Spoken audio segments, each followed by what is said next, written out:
Olá pessoal, sejam muito bem-vindos a mais um vídeo aqui no canal. Eu sou a Ellen e se você não me conhece, eu ajudo mulheres TDAHs e autistas a criarem rotinas produtivas, equilibradas e ainda lidar de maneira mais leve com o diagnóstico.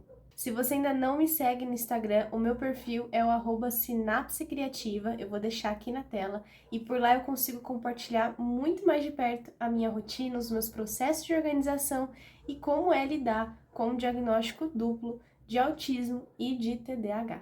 Bom, pessoal, o tema do vídeo de hoje é condizente com a semana que a gente está entrando. Se você é estudante, universitário, pré-vestibulando, deve imaginar que esses últimos 15 dias foram bem tensos, porque nessas semanas começaram os vestibulares tradicionais. Então, quando esse vídeo está sendo postado, já aconteceu a primeira prova do Enem, o primeiro dia do Enem. E eu resolvi vir fazer esse vídeo mais para compartilhar um pouco da minha visão e da minha história em relação ao vestibular, sendo uma pessoa neurodivergente. E eu juro para vocês que eu queria ter, assim, várias dicas surpreendentes para vestibular, várias dicas que pudessem salvar a pele de vocês no dia da prova, afinal eu já fui aluna e, para quem não sabe, eu ainda trabalho com alunos de pré-vestibular e de concursos, o que significa que eu ajudo no processo de organização e preparação específica para essas provas. Então, eu saí do vestibular, mas com toda certeza o vestibular não saiu de mim. Então, eu vou contar um pouquinho de como foi a minha história com o vestibular, o meu processo de vestibular e como muitos de vocês, o meu sonho sempre foi fazer faculdade, sempre foi ter uma carreira. Na verdade, cá entre nós, eu valorizava muito essa questão da carreira. Então, para mim, nunca foi uma opção desistir da faculdade e nem desistir de fato dessas provas que aparentemente eram tão difíceis assim para mim. O meu primeiro contato com o vestibular foi aos 16 anos, quando eu fiz a FUVEST e o Enem pela primeira vez. E na época que eu fiz, o Enem tinha uma carinha um pouquinho diferente do que ele é hoje. O nível de dificuldade das questões era diferente. Realmente o Enem era uma das provas tradicionais, né, dos vestibulares grandes, mais fáceis de serem prestados por conta do conteúdo que era cobrado e o formato das questões. O problema do Enem, ou melhor, a fama que o Enem tinha, é que era uma prova gigantesca. Então, realmente, para você conseguir fazer essa prova, você precisava encarar aquele dia de prova como uma maratona. Eu já contei para vocês em vários vídeos aqui no canal, inclusive vou deixar nos cards aqui uma indicação, que eu fui diagnosticada com TDAH no fim dos 16 para os 17 anos. E que quando eu fui diagnosticada com TDAH, eu não tinha ideia do que era TDAH e nem tudo que envolvia o transtorno. Nessa época, eu procurei o diagnóstico e o tratamento de um quadro de depressão que eu estava passando e, consequentemente, acabei sendo avaliada para TDAH e consegui o meu laudo de TDAH. Então, imagina só, adolescência, namoradinhos, mudança de vida, vestibular, diagnóstico de depressão, diagnóstico de TDAH, problemas em casa, rebeldia da adolescência, uma chuva de hormônios. Realmente não foi uma fase muito fácil para se encarar. E eu também já contei em vídeo aqui no canal que a minha experiência da escola não foi muito boa. Sofri bastante bullying, tinha dificuldades em várias matérias na escola, então eu tinha notas muito discrepantes, principalmente quando a gente falava de exatas, de biológicas e de humanas. Sabendo disso e sabendo do curso que eu queria prestar, que era um dos mais concorridos de todas as carreiras, de todos os vestibulares, eu comecei a estudar no primeiro ano do ensino médio.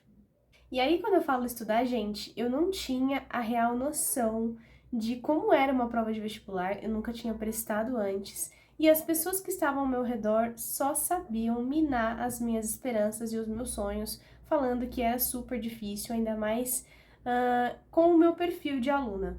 Nessa época, eu não tinha um diagnóstico fechado e eu não sabia o que tinha diferente comigo, eu não me entendia direito. Além da crise da adolescência, eu não tinha ideia do que acontecia comigo aqui dentro. Então, era bem difícil lidar com todas essas questões que eu sempre trago aqui para vocês da neurodivergência, do TEA, né, do TDAH. Então, durante esse período do ensino médio, eu fazia simulados, a minha escola tinha preparação para vestibular, então as apostilas, a maioria dos exercícios pertenciam às bancas de vestibular, de fato. Então, eu já tinha uma experiência no sentido de conhecer o estilo das questões, mas eu não tinha conteúdo suficiente.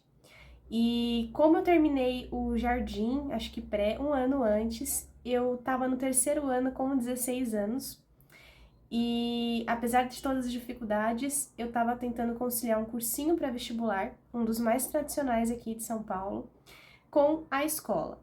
Com a escola, eu me senti um peixe grande entre os pequenos, porque eu conseguia levar muito tranquilamente, principalmente quando eu me mudei de escola, todas as matérias. Claro que eu ainda tinha muitas dificuldades, mas no geral eu conseguia driblar muito bem as minhas notas e a minha convivência era muito bacana com os meus colegas, porque era uma turma muito diversa, tanto em questão de sexualidade, de neurodivergência, de pensamentos, realmente. Então foi uma turma que me acolheu muito e que eu ainda tenho contato com muitos deles ainda hoje. Foram amigos que eu fiz no ensino médio que eu levei para minha vida inteira.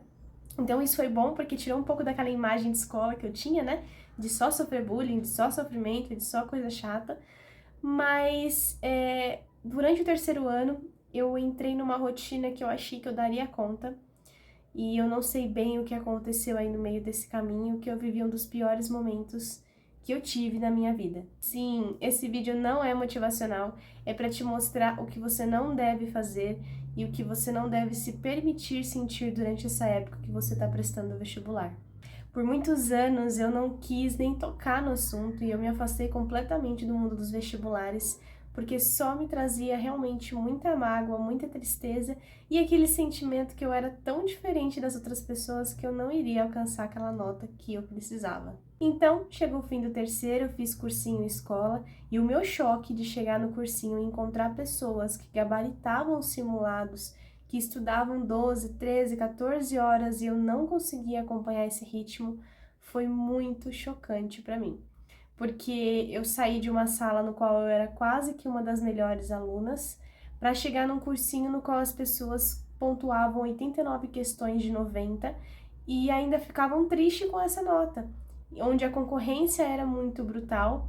E aí eu só fui ter uma noção real do que eram as provas, do que era a concorrência que eu deveria enfrentar quando eu prestei FUVEST, ENEM, Unicamp, Unesp, toda essa gama de vestibulares grandes no fim desse ano. Nessa época, eu estava fazendo tratamento para depressão e eu tinha acabado de ser diagnosticada com TDAH e eu fui medicada com a Ritalina. Já comentei em outros vídeos como foi a sensação de tomar Ritalina pela primeira vez. E, gente, aqui não é incentivo para vocês tomarem essa medicação fora do tratamento para TDAH ou qualquer outro transtorno, tá? Ela acarreta muitos efeitos colaterais e para quem não tem nenhum problema com a atenção e com foco, ela não vai fazer grandes diferenças, tá? Então, o que eu tô contando para vocês aqui não é um barato legal que a Ritalina me deu, tá? É um barato legal que a Ritalina conseguiu consertar, pelo menos momentaneamente, em relação ao TDAH. Então, contei pra vocês que eu tomei a Ritalina, senti toda aquela sensação maravilhosa de silêncio na minha cabeça e por alguns meses eu consegui sustentar uma rotina de quase 12, 13 horas de estudo por dia. Eu basicamente vivia no cursinho e na escola e eu chegava em casa só pra dormir, mas isso me trouxe um esgotamento e uma sobrecarga imensa. E aí, quando chegou bem perto dos vestibulares, eu tive uma crise renal, uma cólica renal, e uma crise nervosa e eu precisei ser internada. E eu perdi um dos vestibulares mais importantes que eu considerava naquele ano. E daí em diante, tudo descambou. Cara, eu perdi a FUVEST, eu perdi a chance de entrar no curso que eu queria, no campus que eu queria, na cidade que eu queria. Então aquilo mexeu muito comigo, porque eu me senti muito incapacitada. Eu me matei o ano inteiro, eu me arrastei o ano inteiro e de repente um imprevisto, com uma pedra no rim e uma crise nervosa no dia do vestibular, literalmente no dia, 4 horas antes de abrir o portão, me tirou da jogada, me tirou da competição. Por N motivos eu não fui aprovada naquele ano, eu passei por todas as provas, me recuperei com a saúde, No ano seguinte eu já tinha me formado no ensino médio e eu decidi que eu faria mais um ano de cursinho. Dessa vez, só o cursinho pré-vestibular. Ah, Ellen, dessa vez foi mais fácil, né? Olha, foi. Eu consegui viver mais momentos bons do cursinho, fiz amigos, me apaixonei por matérias, por outros cursos, por outras faculdades, mas a sensação de não ser igual àqueles alunos, de não conseguir alcançar o ritmo deles, sempre permaneceu.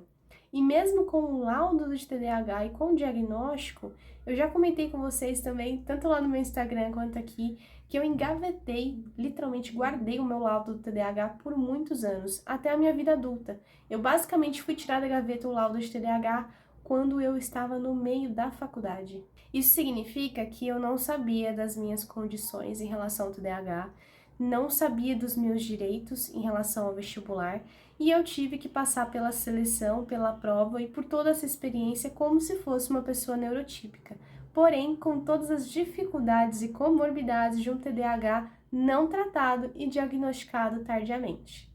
No fim daquele ano, depois de muito choro, me arrastando, lutando igual a maluca para acompanhar todo mundo, eu fui aprovada numa federal. Não era o curso dos meus sonhos, mas era um curso muito bom, muito legal. Eu não terminei esse curso na federal porque eu quis mudar de área, mas isso é história para um outro vídeo. Mas a sensação de ser aprovada, puxa, de ver o nome na lista, cara, eu acho que isso é impagável para quem está estudando, principalmente para você que é pré-vestibulando. Toda vez eu fico com os olhinhos assim, cheio de lágrima, porque realmente foi um ano muito difícil para mim e que eu achei que eu não ia conseguir superar essas dificuldades. Aprendizados, tá? Eu achava que nessa idade a gente precisava ter certeza do curso, da carreira e de como seria a vida. E cara, aos 16 para os 17 anos a gente não tem vivência suficiente para decidir coisas que vão ter um peso tão grande.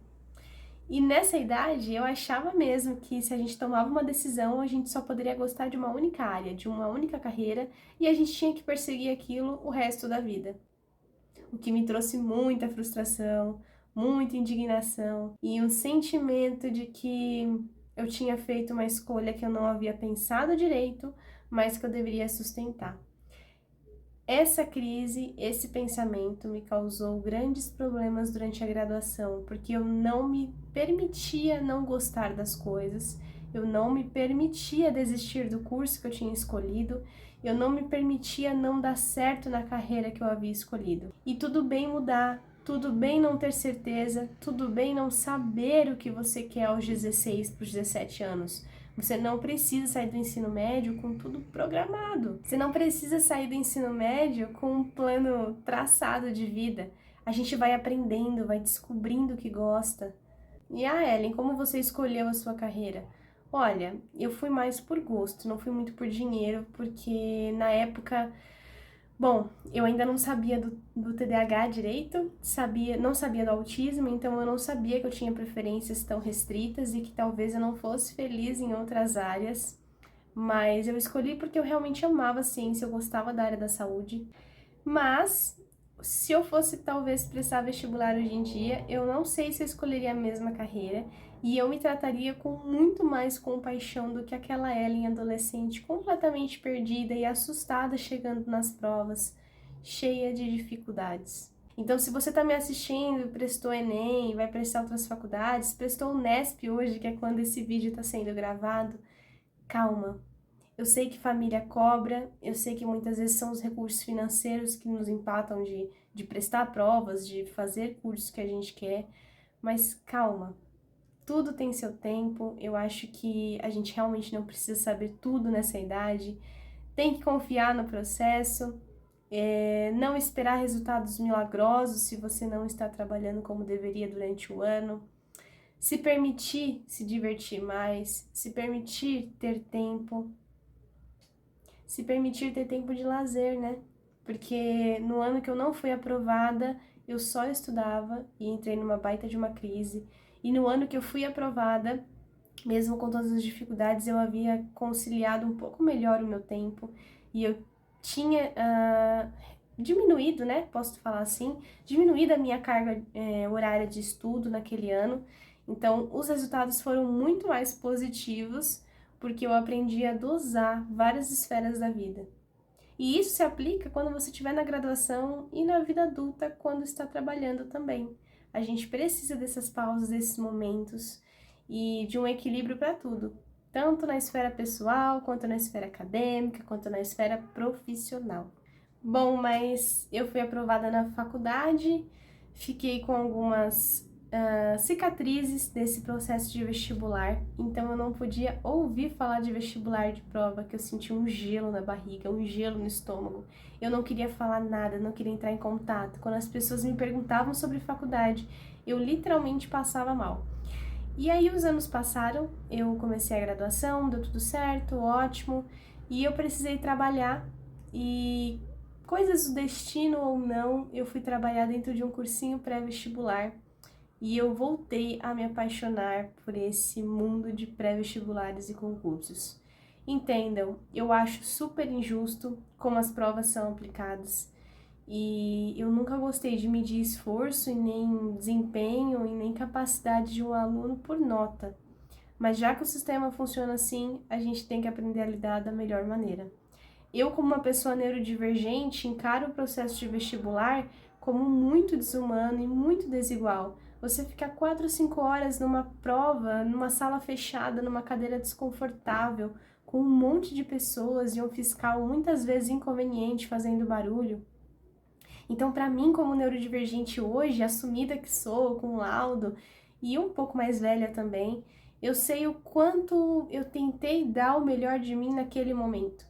E é o sentimento que eu tenho em relação aos meus alunos. Eu sei o quanto vocês lutam, eu sei o quanto vocês valorizam cada pontinho que vocês fazem na prova. E aí, quando eu fui trabalhar no cursinho pré-vestibular, aquilo foi um processo de autocura para mim. Eu comecei a enxergar as provas de um outro ângulo, eu já estava um pouquinho mais madura, eu fiz amizades incríveis, aprendi a ensinar e esse contato com conhecimento do outro lado da lousa, né? Antes eu era aluna e já admirava meus professores, então tá naquele palanque ali, tá naquele degrau falando com eles, realmente foi muito diferente para mim. Então eu precisava desse momento. Eu fiquei um bom tempo no ensino de pré-vestibular, depois fui para mentoria de organização, também nos próprios cursinhos, né, fazendo planejamento e tudo mais. Claro que essa fase passou, hoje em dia eu não trabalho mais na instituição, continuo no ramo de vestibular, mas não trabalho na instituição. Mas me ensinou também a reconhecer a diversidade, né? Eu falei para vocês que eu não tinha tirado o meu laudo de TDAH da gaveta. E eu tirei quando eu estava mais ou menos no meio da faculdade, que foi quando eu fui trabalhar nesse cursinho pré-vestibular. E aí, quando eu fui trabalhar nesse cursinho pré-vestibular, eu me deparei com muitos alunos dislexos, TDAHs, autistas, que tinham descalculia. E aí isso me acendeu, porque com esses alunos TDAHs e autistas, eu tinha semelhanças gritantes, do tipo assim, reconhecer personalidade e achar que era o meu gêmeo perdido. E aí eu resolvi tirar o laudo da gaveta, literalmente, e começar a procurar por atendimento médico. Então eu voltei à psicoterapia, voltei ao uso da medicação, voltei a acompanhar no psiquiatra e no neurologista. E foi aí o meu estopim para começar a me enxergar como uma pessoa TDAH, vestir a camisa e falar, olha, tá bom, a gente nasceu assim, o que dá para fazer? Como é que a gente pode melhorar nossa qualidade de vida? O que o TDAH adulto influencia na minha rotina, na minha disfunção executiva? Será que eu tô tão ansiosa assim por causa do TDAH? Será que a minha depressão vai e volta é por causa do TDAH? O que tá rolando? Então, eu aprendi a lidar comigo por meio dos alunos. Ellen, tá bom, mas e sobre vestibular em si? Tem dicas? Olha, tem algumas. Gente, sempre tenham isso em mente. Não importa quanto tempo você tenha de tentativas de vestibular, um ano não depende do outro. Só em questão de conhecimento, de bagagem. Mas não quer dizer que se um ano você tirou 70 pontos, no outro você tem que tirar mais 70 pontos. Depende da prova, depende de quantos candidatos tem, de você, das situações vividas durante o ano, do teu dia da prova, do teu preparo para a prova, tá? Então, não se comparem em questão de provas, cada vestibular é único. Sempre que vocês puderem priorizar conteúdos, Então, o que eu costumo brincar sempre com os alunos, não importa quanto tempo você tenha, nunca vai dar para estudar tudo. Então, escolha a banca que você vai prestar. O que é banca? FUVEST, Unesp, Enem, Unicamp, Unifesp. Qual é a comissão organizadora do vestibular? Você tem provas antigas para se basear? Você já fez uma estatística das matérias que mais são cobradas em cada disciplina? Ou seja, quais são as 10 principais matérias, assuntos, na verdade, que são cobrados em português, em matemática, em história, geografia? Um outro ponto muito importante que eu aprendi durante esse processo. Eu me dou bem com o modelo de prova, ou seja, para mim o Enem, ele era bem acessível, apesar do tempo de ser uma maratona, o nível das questões e a forma mais lúdica que era cobrada acabava sendo muito benéfico para o meu TDAH. Já a Unesp, na minha época as questões eram bem mais longas, cobrava humanas mais fortemente, e apesar de eu amar humanas e ser louca por história, literatura, filosofia, são matérias que a gente às vezes não consegue garantir um ponto exato, ou seja, pode ter várias interpretações diferentes desses assuntos durante a prova. Então eu preferia a prova que caía mais exatas e biológicas, porque no geral eu conseguia garantir, entre aspas, que eu sabia o conteúdo e que aquela resposta era mais certeira. Então sempre analisar tempo de prova, se é adequado a você, modelo de prova, é só dissertativo, é só objetivo, é fase única, não é, tem 2 fases. Aquela faculdade que eu vou prestar tem a carreira que eu gosto, ou seja, tem o curso que eu quero prestar, é na minha cidade, não é, eu vou ter que me deslocar. Durante o processo de vestibular, a prova é analisada, é feita na minha própria cidade ou eu tenho que me deslocar até para fazer a prova? Então, gente, apesar de ser pontos assim muito simples, muito bestinhas, a gente tem que analisar tudo isso para que o processo também não se torne exaustivo fisicamente e mentalmente. Optar por bancas que você acredita que se adequa mais ao seu modelo de estudar e de aprender não significa que você precisa abrir mão de outras provas ou que você deve prestar só 1 ou 2 provas, mas sim dar ênfase em bancas que você possui mais facilidade com o modelo para que você consiga um desempenho maior também. Se eu pudesse dar outra dica, leia muito. Se você tem tempo ainda para o vestibular, ou se você vai prestar uma única prova durante o ano e consegue ter uma janelinha maior entre as provas, leia muito. Leia jornal, leia revista, leia livros, pegue toda a bagagem de conhecimento que você puder, porque em algum momento essas pecinhas vão fazer a diferença, seja na redação, seja numa resposta dissertativa, ou seja num recorte em uma questão objetiva mesmo. E aí essa dica é principalmente para alunos neurodivergentes, isso inclui TDAH, dislexos, autistas, qualquer outro transtorno que também influencie no processo de aprendizagem. Procure o melhor método de estudo para você. E isso não significa utilizar métodos prontos da internet, tá? Significa que você pode sim pegar métodos prontos, desde que você adapte a você, aos seus recursos e à sua realidade. Se você aprende melhor desenhando, então desenhe as matérias. Se você aprende melhor só ouvindo, assista só aulas. Se você aprende melhor só fazendo exercícios, faça só exercícios. Agora, entenda bem as diferenças entre um estudo passivo e um estudo ativo. Tanto para TDAHs quanto para autistas, estudos passivos, ou seja, só assistir a aula, costuma ser um tiro no pé. A gente tem a falsa sensação de que está fazendo alguma coisa e no final das contas a gente só está captando parte daquelas informações e boa parte do que foi captado não vai ficar retido na memória de longo prazo. Então, fazer exercício, prova antiga, simulado, sempre é o melhor caminho. Você vai pegar um assunto que teoricamente você já sabe ou está em processo de aprendizado, colocar numa situação problema e tentar articular aquelas informações para resolver aquele problema. Nada mais é que você vai fazer no dia da prova. Um outro ponto, pessoal, planejamento. Gente, não dá para prestar vestibular se você não tiver com tudo planejado. Precisa planejar de meia em meia hora o seu dia e ter todos os detalhes o ano inteiro? Não, mas você precisa ter principalmente metas. Ou seja, terminar livro 1 até tal dia, livro 2 até tal dia. Eu vou terminar todas as leituras obrigatórias até a metade do ano. Primeiro semestre, só conteúdos novos. Segundo semestre, só revisão. Vou fazer tantos simulados. Vou prestar, pelo menos pretendo prestar, tantos vestibulares. E a minha banca de escolha e preferência é essa e essa. Quais são as minhas dificuldades? Quais são as minhas facilidades? Eu já saí faz muito tempo do ensino médio ou eu acabei de me formar e ainda tenho tudo muito fresco na memória? A carreira que eu vou prestar, ou seja, o curso, tem prova específica? Ou seja, tem prova de habilidade específica? Ou eu posso estudar somente assuntos que caem no ensino médio? O que é mais cobrado? O que é mais priorizado em cada prova, em cada fase de cada banca?